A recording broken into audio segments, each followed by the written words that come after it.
Welcome to our channel. Today we how to register with Matter smart home devices using SmartThings easy tutorial step by step clearly. Open the SmartThings app on your smartphone.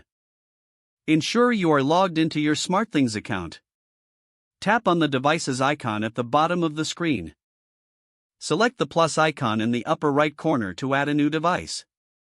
Choose Add Device from the options presented. Scroll down to find Matter or Matter-enabled devices on the list. Tap on the Matter option to begin the registration process. Follow the prompts to connect your smartphone to the Matter device. Make sure your Matter device is in pairing mode. Consult the device manual if needed.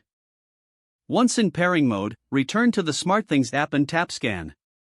The app will search for nearby Matter devices. After a few moments, select your Matter device from the detected options. Follow the on-screen instructions to complete the registration. You may be prompted to assign the device to a specific room. Once assigned, tap Done to finish the setup. Your Matter device is now connected to SmartThings and ready for use.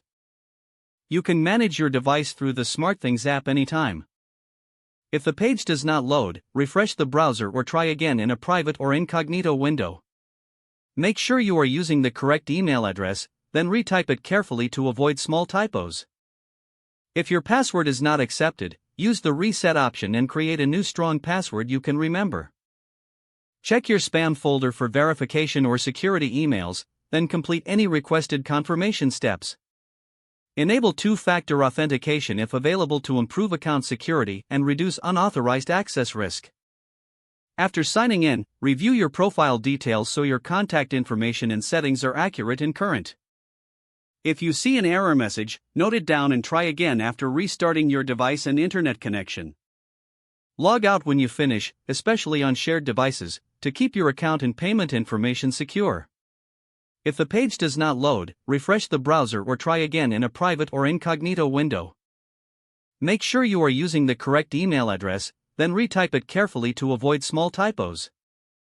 If your password is not accepted, use the reset option and create a new strong password you can remember.